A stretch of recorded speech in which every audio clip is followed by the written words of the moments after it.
Welcome to Leading Business Elixir, the place to be for bold and purposeful women leaders. My name is Marta Duda, and I am your host.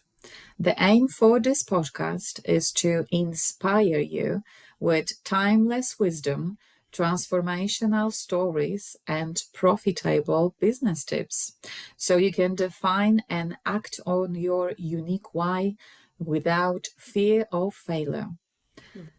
I am honored to share with you experience and knowledge from today's guest. Our teacher is parent empowerment coach Joanne Light. Joanne Light is a parent empowerment coach, mother and grandmother, and retired college administrator and counselor. She earned her doctorate in education and counseling from Boston University and chose to further her experience through a life coaching certification and a certification in training in emotional intelligence. Her coaching practice currently focuses on the challenges and strategies parents need to navigate their parenting journey. Through research and personal experience, Joanne continues to pursue her passion for heart centered coaching and for contributing to raise the next generation. Her appearances on radio shows, podcasts, and summits have enabled her to share with a diverse audience. Ladies and gentlemen, welcome to the show. Hi, Joanne. Hi, Thank you Martha. for finding the time to join me. Let's start the fun. It's my pleasure. Let's do it. Okie dokie. You are just bold and purposeful woman, my dear. So the first question I've got for you will be also similar style. So please, what is the message you would like to share with us today? Oh, there are so many. I think the main message today for the parents who are listening is how important it is to model your values and your love for your children, regardless of anything else. To be non-judgmental, a good listener, and an available parent. And how to do that, it takes many forms, and it will be different for every parent. But parents have a really hard job, and there's a lot of fear that some you will not do it well, or you're not good enough, or your child is not good enough. And I'm here to assure you that don't worry about good enoughness, and just do your best job, and it will be enough. I also actually I feel the skill of emotional intelligence, which some people don't either understand or don't think they can achieve, is really, really helpful for parents, for teachers, for mentors, for world leaders to really become empathic and transformational kinds of leaders. I think it's a skill that anybody can learn at any stage of life, and I love talking about it. Right. I will say to that, it is bold and it is purposeful of any kind. And I would like to just add something to it. Like you said, that the parents doesn't have to be perfect. I do remember my son saying those words to me, Mom, but he's 17 now, so I believe it was, years ago. I've cried. He made me cry saying that. He said, Mom, you don't have to be perfect. And I just couldn't help myself. So beautiful. Thank you for that. And there is this emotional intelligence Mhm. and the words you've used to describe the connection with the parent and children. I can see that in our businesses as well.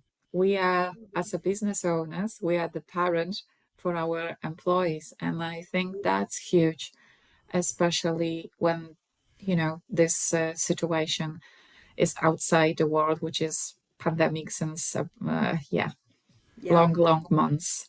Well, emotional intelligence, Marta, I think has it started way back in the 90s, and I think for a long time it was seen as a soft skill, but nowadays Oh yeah. that's not true anymore. I've talked to many HR people and big businesses, even Amazon. They'll hire people to teach emotional intelligence because it yields leadership, teamwork, cooperation, empathy. Those are such important qualities in any family and, of course, in any business. I think it's Hmm. very transferable. So I think it's very It important. is because when there is relationship or connection between more than one person, those emotions will will be created. So how to deal with that, and sometimes could be hard because the other person might be a mirror for us. Mm, And there is also very something important. I will love your insight about it when we think that the other person needs to change. right. Uh, yeah. So how what is the truth? Well, if you are someone who, if you don't have much emotional intelligence, if you think it's always somebody else's fault, that really is kind of a red flag for not really being an emotionally, not at least having a high EQ or emotional intelligence. I think that, emotions are simply information. And if you see it as information and try to understand it that way, then you can understand the behavior perhaps that's behind that emotion and appreciate it in yourself, in your child, in your teammate, in your boss. I, at one time in my life, managed about 80 people, which probably doesn't sound like much now, but it seemed unbelievable to have to try to be empathic and understanding with so many different personalities and to keep them working as a group. And it's very hard to do. But I think if you practice the skills of emotional intelligence, you can be a much better boss. And everybody probably has a story about a boss who was flippant and didn't really, was all about him or herself and not very understanding of what was going on in the group. So if you can reach out to the person whom you see as the weak link and try to connect in some way, I think that is a very useful skill for any business owner, be you a entrepreneur or a boss of a CEO of a huge company.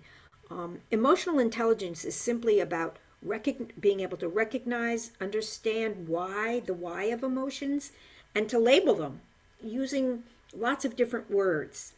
There's no bad emotion or good emotion.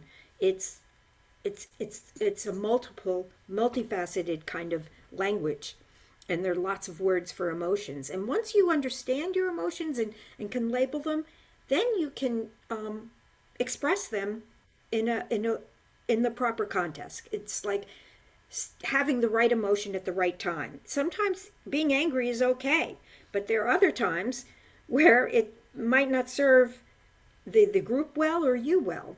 And finally, the most important thing about emotional intelligence is I think people learn when they understand it to regulate their own emotions. And if you can regulate yourself, you can be a great partner or a great parent or a great teammate, a good leader. Great person, Yeah, a good just in person. That's general, right. isn't it?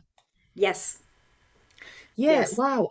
I would like to come back to something very remarkable for me you've said, because Sure. we actually can't see the emotion, right? But it's sometimes just driving us crazy.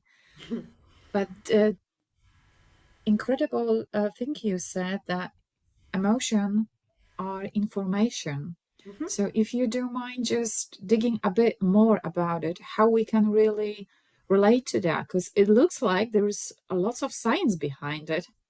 Well, actually, emotional intelligence has a lot of science behind it. I'm not a neuroscientist, so I won't try to sound like one, but I think there's a great deal when you exhibit a behavior. I think you have thoughts, and it leads to behavior, and it depends whether you react or respond. As a parent, if you can understand why your child is being impulsive, or why he or she is, or they are being unhappy, nasty, what the behavior is a function of something else, some emotion that the child or the teammate or the So are boss you saying having. that we should be digging a bit? So The, what is the trigger actually of this? exactly. Right. Mm-hmm. Where is that emotion coming from? If you can try to understand that. And the behavior and the person's physical appearance or their face, their gestures, all those things are clues as to what's going on. And if you can just ask with your child, my recommendation to parents is I see that you're pretty frustrated right now, and that's okay, but what do you think is causing that? Why are you feeling that way? And if you do it enough, I think it becomes a practice in your family. Mm-hmm. You know what? That's a great question. Thank you for that, because we actually can ask that question, to anybody we are in Right. relationship with, at work, at home. Powerful. And what I've noticed also that it's incredible question when we actually can see that somebody is anxious or not feeling very well, or there was something broke this person day, and you can actually see that, all right, um, there is something wrong with it. So this question, which is quite, this situation is quite often, I can see that somebody is having the bad day, or for example, I'm having the bad day and I'm just like say to somebody really, maybe that nasty but not really pleasant stuff. Mm. Mm-hmm. so so that is huge understanding for some of us, um, those days when most of the time we are just sitting at home doing work, having children, eating, and our home most of the time is actually our work as well, and it's other way around. It could be school as well for children, isn't it? So if you don't mind sharing some maybe a bit more tips for us, because I've got a feeling that we are under a huge pressure, emotional pressure, living that kind of style those days. Yes, I think that if pandemic taught us anything, it's that we have been rushing around too much, trying to do too many things, overscheduling ourselves and our children, and overthinking everything. Maybe that's a silver lining, but I think that it's if you are having a problem with your teen, if you can be open and have a conversation, and they won't always respond necessarily right away, but if you make it a practice to try, how are you feeling? If you ask that question to people and you're not willing to listen to the answer, we all say, "How are you?" "I'm fine." And that's really kind of frivolous. It really means nothing. So you have to establish a relationship. In my case, with my clients, is with their teens on how to open those conversations, when to start those conversations, how to keep having them.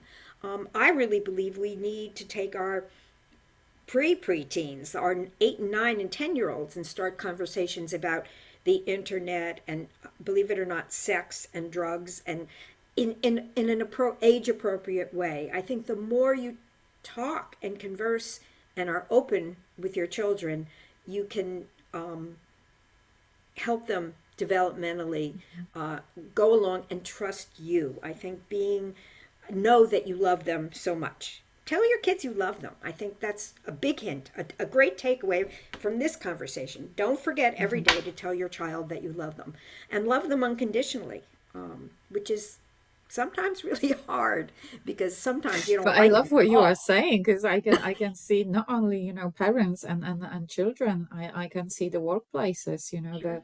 the business owners, and on a daily basis looking after them. Because from my perspective, uh, that is the leadership style I am after, which is treating those people, um, employees, not as our employees, but people you've got a vision together. You are aiming the clouds, and they are helping you make your dreams come true, Right.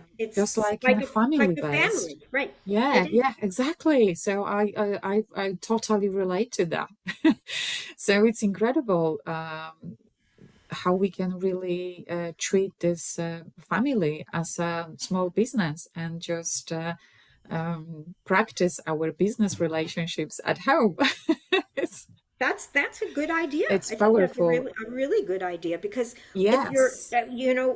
if your teen is quiet and silent and ornery and explosive, um, you have to learn how to react to that, and that goes back to the emotional intelligence. Yeah. It's probably not a good time for you to respond to that.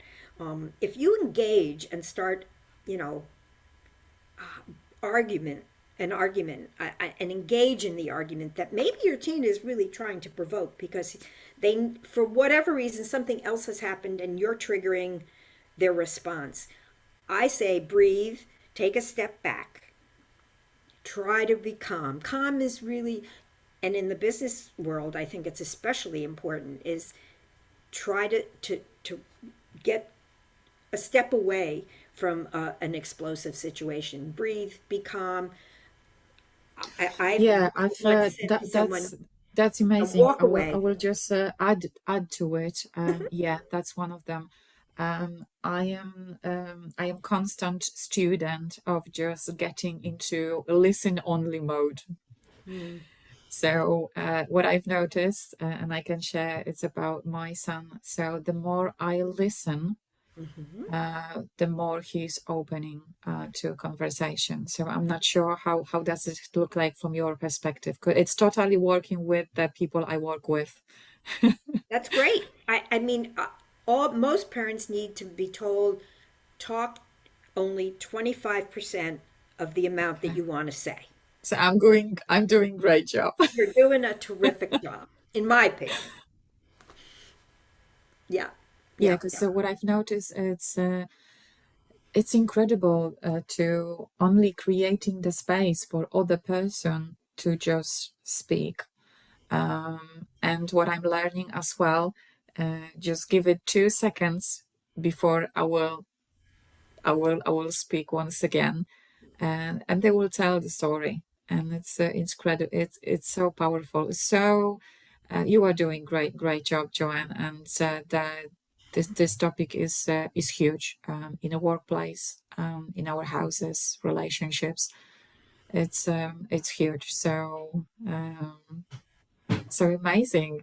Will you have some last golden nuggets for our listeners? Um, well, connection. I think that's one of my favorite words. Um, Making those connections and building those, you can only build a relationship through making a connection. And so don't don't try not to let them go. Maintain those connections and nourish them, because with your child or your employee or your relative, um, it matters. It matters a lot. And you Mhm. can reconnect. I think parents get frustrated. They think, "Oh my God, I've lost him," and they kind of give up and withdraw themselves. And don't make it about you. Make it about your relationship and your child. That's what is key. So Mhm. connect. Connections are currency. Oh, that's lovely. That's lovely. Thank you for that. What I've noticed also, I will add something from a business perspective.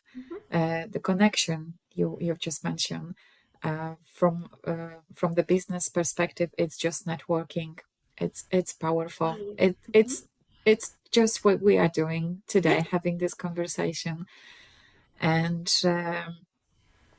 so that's huge. That's huge. And from whatever happens over the last years, we even more and more craving those connections, to Oh, yeah. those valuable collection connections. That's Yeah. true. Yeah.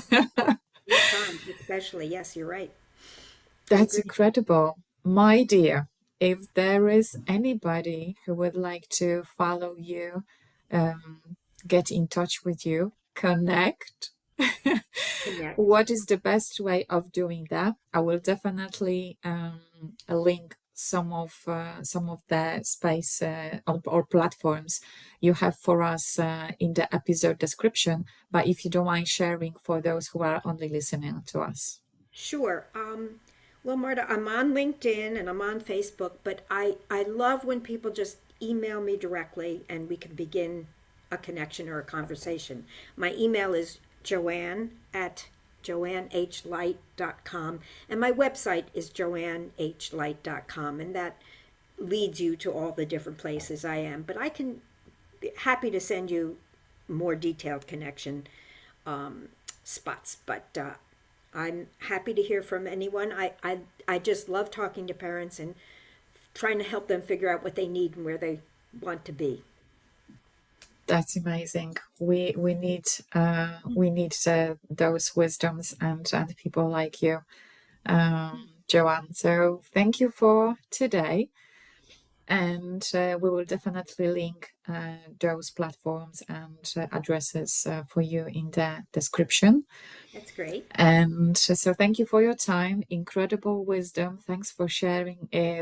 We've dived very, very deep into it. So huge, so Thank you for huge. having me. And you are great, great job you are doing. Oh, Don't thank you. stop because we need your wisdom. Thank you. I'm happy to share it. I love sharing it. Incredible. Thank you. Definitely get in touch with Joanne. And for today, it was a remarkable meeting. So thank you once again. My name is Marta Duda, and I was your host. The aim of this podcast is to inspire you with timeless wisdom, transformational stories, and profitable business tips so you can define and act on your unique why without fear of failure. I can't wait for the next episode, and I hope to see you soon. Enjoy the rest of your day.